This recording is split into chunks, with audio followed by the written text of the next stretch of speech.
Une des questions fondamentales de cette période dite classique, c'est ce qu'elle nous a légué.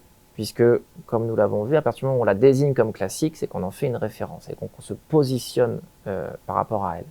C'est vrai dans l'art, puisque au moment de la Renaissance, on a choisi l'art grec comme canon de toute beauté, dans la sculpture, mais aussi dans la peinture. Dans l'art oratoire aussi, avec les grands orateurs attiques comme Démosthène, Isocrate. Donc ils servent de modèle à l'Europe qui sort du Moyen-Âge et qui se cherche d'autres modèles. Et donc cette question d'héritage, c'est aussi une question de captation d'héritage. Si on prend des pratiques comme les bains, par exemple, les bains publics, les thermes, on constate que ce sont des pays non européens qui ont conservé cet héritage, comme le hammam en Turquie, en Afrique du Nord, en Égypte. Et de ce point de vue-là, vous voyez, il y a un héritage dans les pratiques du rapport à l'eau, du rapport à la sociabilité masculine notamment, qui est beaucoup plus prégnant dans les sociétés non européennes. Donc ça pose la question de la captation d'héritage. Or, au XIXe siècle, dans le contexte colonial de l'expansion européenne, il y a un postulat qui a été affirmé avec force, avec une certaine violence, c'est que les Grecs sont nos ancêtres, c'est-à-dire les nôtres exclusivement, et pas ceux des autres. Et donc, c'est pour ça que je parle de captation d'héritage dans cette question. Et à partir de là, on a représenté, notamment d'ailleurs dans toute une série de livres à destination de la jeunesse, des Grecs qui ressemblaient furieusement à des Européens du Nord, parfois avec des yeux bleus, des cheveux blonds, etc. Ce qui ne correspond évidemment pas au morphotype général des hommes et des femmes de la Grèce antique. Alors il y a cette dimension racialisée, identitaire du monde grec antique qui est au cœur de la question des héritages. Et notamment aujourd'hui, c'est quelque chose qui rebondit sur les campus nord-américains, du fait que ce qu'on appelle donc outre-Atlantique les classiques, le terme est très révélateur, les classiques, c'est-à-dire l'étude de quoi? De la Grèce classique. Eh bien, les classiques sont considérés comme liés à l'idéologie suprémaciste blanche. Et c'est ce qui fait que dans certaines universités, des professeurs tout à fait respectables et tout à fait reconnus dans leur domaine d'études, incitent leurs étudiants à se détourner des études classiques parce qu'elles seraient trop marquées par ce racisme inhérent. Alors ça, évidemment, c'est une question qui nous interpelle et que nous devons prendre à bras le corps. C'est une question d'héritage. L'idée, pour répondre à cela, pour répondre à cet enjeu de la captation d'héritage et à la tentation de s'en défaire, c'est de montrer que d'une part, c'est un héritage qui est complexe, qui est partagé d'une rive à l'autre de la Méditerranée, que c'est un héritage qui n'est pas seulement européen, et qu'il y a dans l'hellénisme un humanisme, tout simplement. C'est-à-dire quelque chose qui a une portée universelle. Les Grecs de l'époque classique, d'ailleurs, nous y incitent, puisque Isocrate, par exemple, l'orateur, lorsqu'il définit l'hellénisme, il dit que, si je paraphrase un peu Simone de Beauvoir, on ne naît pas grec, on le devient. Parce qu'en fait, on devient grec par l'éducation, par la paideia, et que l'hellénisme, c'est une construction culturelle. En apprenant le grec, en vivant à la grecque, en lisant les grands auteurs grecs, on rentre dans l'hellénisme. Et du coup, il n'y a aucun enjeu racial là-dedans. À la différence encore, un siècle avant Isocrate, d'Hérodote qui définissait to hellénikon, le fait d'être grec, comme différents critères, le fait de parler grec déjà, comme Isocrate, mais aussi le fait d'avoir du sang grec. Et donc chez Hérodote, il y a en effet une idée de peuple grec. Qu'Isocrate, justement, un siècle plus tard, efface ce critère ethnique parce que, justement, l'hellénisme est devenu une construction culturelle. Et cela s'explique par le développement de cette époque classique qui fait d'Athènes un centre culturel majeur, dans lequel viennent des gens qui ne sont pas grecs d'origine, comme par exemple des Carthaginois qui s'installent, qui font partie des écoles philosophiques grecques. Donc cette paideia, cette éducation à l'hellénisme, elle permet, je pense, de répondre à cette crise identitaire dans laquelle les classiques peuvent être parfois enfermés. La question que nous pouvons nous poser, c'est à quoi bon nous tourner encore vers les Grecs de l'Antiquité? Étant donné les enjeux qui sont les nôtres, la crise environnementale, l'extinction du vivant, la redéfinition de la démocratie, terme que nous avons pris au grec mais que nous avons totalement transformé, qu'est-ce que les Grecs ont encore à nous dire? Et effectivement, si on a une vision trop réductrice, en disant par exemple les Grecs sont misogynes et ils n'ont jamais donné le droit de vote aux femmes, donc pourquoi aller chercher un modèle de ce côté-là? On pourrait croire effectivement que c'est un modèle dépassé et que on peut passer à autre chose. Alors, l'idée justement de la définition de l'hellénisme comme humanisme, c'est de considérer qu'il y a encore des choses à apprendre des textes grecs et même de la façon de vivre des anciens grecs. Non pas comme modèle, justement, il faut se débarrasser de cette idée de modèle, de miracle grec, mais comme piste à suivre en assumant le décalage qui existe entre eux et nous. C'est-à-dire qu'on peut considérer les Grecs de l'Antiquité comme Philippe d'Escola a travaillé auprès de chasseurs-cueilleurs et de populations nomades. Si on prend acte du fait que ces gens sont entièrement différents de nous, qu'ils vivent dans un monde qui a fondamentalement disparu et qui n'est plus le même que le nôtre, eh bien, par leur altérité même, et non pas comme leur figure de modèle, ils peuvent nous apporter quelque chose.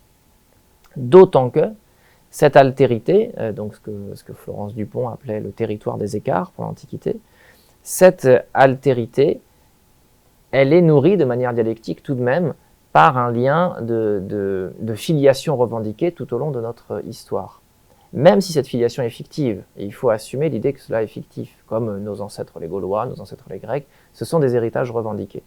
Par exemple, dans l'Empire ottoman, à la fin du XIXe siècle, l'Empire ottoman traverse une crise et toute une partie de l'élite ottomane se met à lire Homère, par opposition justement à cette captation d'héritage qui se fait en Europe. C'est des choses qui sont assez peu connues en France, mais Homère est traduit en turc moderne, il est traduit en arabe également, et on cherche notamment en Troade à créer des liens entre l'identité ottomane et l'identité troyenne. Donc c'est une manière, vous voyez, de renverser cette captation d'héritage et de chercher dans la Grèce ancienne des réponses à des questions que nous nous posons. Non pas des réponses toutes faites, mais des façons de poser des questions autrement. Alors je reprends l'exemple de la démocratie, par exemple. Aristote et son école, ses élèves nous ont livré une constitution d'Athènes, qui est à la fois, donc que nous utilisons dans le livre, qui est à la fois un récit de la façon dont Athènes est devenue une démocratie et une description tout à fait précise des institutions athéniennes. Aristote nous a aussi livré une œuvre de réflexion majeure sur ce qu'est la ou le politique, donc dans l'œuvre qu'on appelle traditionnellement politique.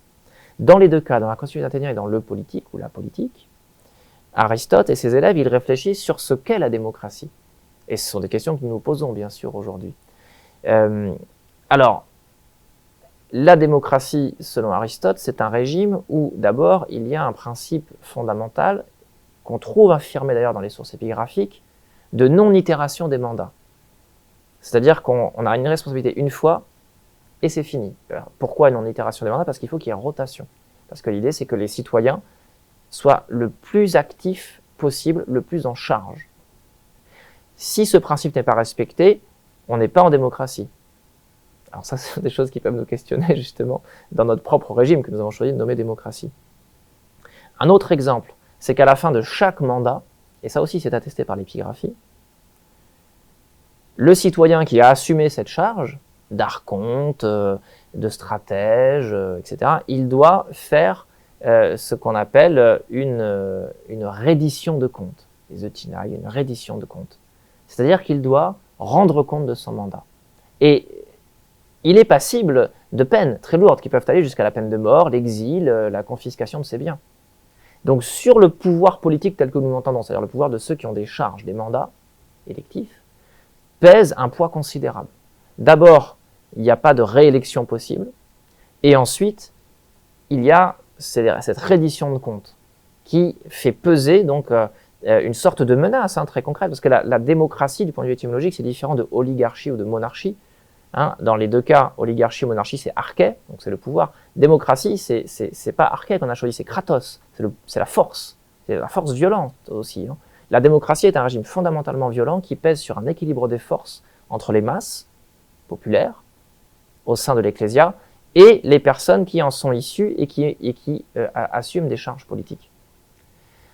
Donc de ce point de vue, vous voyez, que ce soit la réflexion des auteurs ou l'épigraphie qui documente le fonctionnement institutionnel de la démocratie, eh bien, la démocratie grecque d'époque classique, elle a sans doute des choses à nous dire sur notre propre système politique, notre propre réflexion aujourd'hui. L'un des risques justement de l'athénocentrisme, c'est-à-dire de recentrer le monde grec classique sur la seule Athènes, qui est évidemment un champ d'études foisonnant, c'est de réduire la pluralité des systèmes politiques grecs de l'époque classique à la seule démocratie. Parce que, en fait, il y a de très nombreux autres régimes politiques qui coexistent avec la démocratie. Alors, on dit souvent que la guerre du Péloponnèse, qui oppose Athènes d'une part à Sparte d'autre part, est une guerre de régime politique avec la démocratie d'une part à Athènes et l'oligarchie d'autre part à Sparte. Cependant, lorsqu'on étudie les institutions politiques spartiates, on peut considérer que les choses sont plus complexes. À Sparte, il existe d'abord une forme de pouvoir monarchique, puisqu'il y a 2 rois, donc on parle de diarchie. Il existe aussi, en effet, un pouvoir de type oligarchique qui est la Gerousia, donc l'assemblée des gérontes, une sorte de gérontocratie, donc 30 vieillards qui exercent l'essentiel du pouvoir. Mais il existe aussi des institutions de type démocratique, avec des assemblées populaires, les appellai, et une émanation de ces assemblées populaires, qui sont les efforts, et qui ont un pouvoir très important et qui notamment gagnent en puissance au fur et à mesure de l'époque classique. Donc au sein même du pouvoir politique spartiate, il y a à la fois des éléments de monarchie, d'oligarchie et de démocratie. Et puis il n'y a pas que Athènes et Sparte, et c'est ce qu'on a voulu montrer évidemment dans ce livre. C'est pourquoi nous avons consacré, notamment dans le chapitre de la Grande Grèce, tout un développement à Syracuse. Donc Syracuse en Sicile, c'est une cité démocratique également, mais avec des institutions à la fois semblables à celles qu'on trouve à Athènes et à la fois différentes, avec aussi une tendance dans son histoire à la tyrannie, qui est un type de régime très important dans le monde grec, et notamment à l'époque classique. Syracuse en est un bel exemple, avec un passage de la démocratie à la tyrannie. Ça, ce sont des questions qui peuvent nous intéresser aussi aujourd'hui, parce qu'on sait que des démocraties bien installées, qui paraissent parfois même inébranlables, ont des tentations à la tyrannie, même avec des personnes qui peuvent être élues à leur tête, et qui, par leur comportement, tout en respectant les institutions, peuvent transformer un régime en tyrannie. L'histoire grecque antique, elle nous en donne de fameux exemples, avec notamment donc Denis l'Ancien, qui transforme la démocratie syracusaine en tyrannie.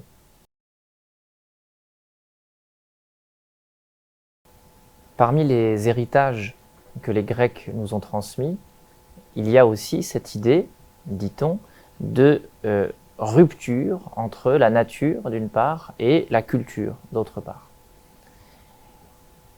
Philippe d'Escola, dans ses travaux d'anthropologie, a montré que ce qu'il appelle le naturalisme, c'est-à-dire l'idée qu'il y ait une nature englobante d'une part qui concerne l'ensemble des êtres vivants et des choses non vivantes, donc du ver de terre aux astres, et d'autre part l'homme régi par des lois sociales qui ne sont pas naturelles, donc ce qu'il appelle le naturalisme. Philippe d'Escola a montré que c'était une invention occidentale, donc c'est ce qu'on pourrait appeler un faux universalisme, et que ce n'est qu'une manière parmi d'autres de penser le rapport de l'humain au monde. Et cette rupture entre l'humain d'une part avec la culture et tout le reste de l'univers, donc avec la nature, serait un héritage des Grecs de l'Antiquité justement. Alors en effet, dans les travaux de la philosophie grecque telle qu'elle se déploie d'abord avec les présocratiques et surtout avec Platon et Aristote, donc à l'époque classique, eh bien la réflexion sur le monde entraîne une certaine tendance, on voit cela notamment dans l'œuvre de Platon, à abstraire l'âme humaine du reste de la nature. Et la réception de cette idée, notamment dans la tradition chrétienne, judéo-chrétienne, a pu entraîner cette véritable rupture qui caractérise aujourd'hui le monde occidental. Depuis les années 1960, en particulier depuis l'article du grand médiéviste américain Lynn White, eh bien, on s'est interrogé sur les conséquences écologiques de cette rupture épistémologique ou ontologique entre l'homme d'une part et la nature d'autre part. L'idée étant que puisqu'on considère que la nature est une sorte de masse inerte de ressources naturelles potentielles livré au bon vouloir de l'exploitation humaine, eh bien, les conséquences écologiques de cette domination de l'homme sur la nature pourraient expliquer la crise écologique que nous traversons aujourd'hui. Et donc, en historien, si on remonte dans le passé en s'interrogeant sur la façon dont les Grecs ont pensé ce rapport homme-nature, on peut apporter d'abord certaines nuances au scénario que je viens de rappeler, et puis surtout des pistes de réflexion sur d'autres façons de penser ce rapport au monde. Alors effectivement, ce sont des pistes de réflexion qui sont évoquées dans les livres et qui sont développées dans un projet donc, que je porte, pour lequel j'ai pris le nom d'un des grands poètes grecs de l'époque archaïque cette fois, Hésiode, donc anagramme pour histoire et épistémologie des savoirs et idées aux origines de l'écologie, Hésiode. L'idée est donc bien, derrière la figure tutélaire de l'auteur des Travaux et les Jours et de la Théogonie, de réfléchir à l'origine de cette rupture, de cette façon de penser les rapports entre l'humain et ce qu'on appelle aujourd'hui son environnement.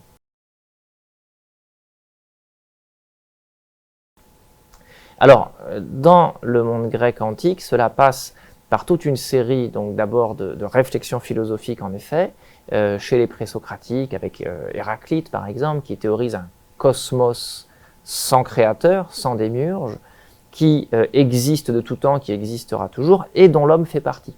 Donc dans ce cas-là, il n'y a pas du tout de rupture. Dans la réception platonicienne, par exemple, des thèmes du pythagorisme, de l'école de Pythagore, on trouve l'idée d'une âme immortelle qui se sépare du corps périssable, idée évidemment chère ensuite aux chrétiens, et cette âme, elle peut se réincarner dans d'autres êtres qui ne sont pas forcément des êtres humains. Le principe de la métampsychose, le voyage de l'âme, c'est qu'il y a une âme qui peut être dans un corps humain, mais qui peut se réincarner dans un animal. Et donc dans ce cas-là, à nouveau, ça permet de nuancer l'idée de rupture ontologique entre l'humain d'une part et le reste de la création ou de la nature d'autre part. Et puis surtout, dans les sources qui documentent ce qu'on appelle la religion grecque, les hiéras, les choses sacrées, on trouve toute une série de mises en scène du rapport de l'homme à la nature, par le biais de la religiosité justement. Alors c'est aussi l'objet d'un atelier que j'ai fait dans ce livre sur rites et sacrifices, puisqu'on peut s'interroger sur les codes qui ritualisent la mise à mort de l'animal, notamment, comme manière de mettre en scène le rapport de l'homme à l'animalité et au Dieu. Pourquoi ? Parce que, et là aussi ça interroge notre propre rapport justement à la mise à mort de l'animal, par exemple. Aujourd'hui, nous avons une tendance à cacher la mort de l'animal dans des abattoirs qui sont en périphérie urbaine, et la viande qui arrive dans nos assiettes, elle est largement déliée de l'animal qui a été mis à mort. Tandis que dans le monde grec antique, la ritualisation du sacrifice, de sa mise à mort, est un fait religieux en soi. C'est d'ailleurs, il n'y a pas de mot grec pour désigner la religion, mais le mot grec qu'on utilise, hiéra, ça désigne les choses sacrées ou les victimes du sacrifice, justement. Si on prend une vache pour être mise à mort, on va dire c'est une hiéra. Et donc, la mise à mort ritualisée, elle est un fait religieux majeur parce que c'est une manière donc d'abord de montrer à l'ensemble de ceux qui vont manger la viande qu'on met à mort l'animal publiquement, et qu'ensuite que cette mise à mort qui pose problème d'un point de vue anthropologique aux hommes, eh bien, elle est acceptée par les dieux. Et il y a derrière une référence mythologique qui renvoie justement à l'œuvre d'Hésiode, qui est le sacrifice primordial entre Prométhée d'une part et Zeus d'autre part. Prométhée étant cette figure de titan qui a donné le feu aux hommes, donc qui fait entrer l'homme dans la civilisation, et qui se faisant est châtié parce que le fait d'avoir donné le feu aux hommes est une marque d'hubris, de démesure, ce qui pose aussi la question de la place de l'homme dans la nature. À partir du moment où l'homme prend l'arme des dieux qu'est le feu, il sort de sa condition animale. Et Prométhée est donc aussi celui qui a fait ce premier sacrifice, en essayant de tromper Zeus, en donnant à Zeus la partie, ce qu'il considérait comme la moins intéressante, les ossements, la graisse qu'on brûle, et en gardant la viande pour lui et les hommes. Et le sacrifice, il rejoue en quelque sorte ce mythe primordial qu'Hésiode documente dans sa Théogonie. Donc les rites et les sacrifices sont une définition de la religion grecque en pratique, telle qu'elle se développe en particulier à l'époque classique. On a de nombreuses sources archéologiques, épigraphiques, donc des inscriptions sur pierre qu'on appelle les lois sacrées, qui nous montrent quel animal il faut abattre, quand, pour quel Dieu, de quelle manière, comment on partage les viandes, etc. Et donc, il y a là effectivement une source historique que l'on peut utiliser pour notre réflexion sur le rapport à la nature.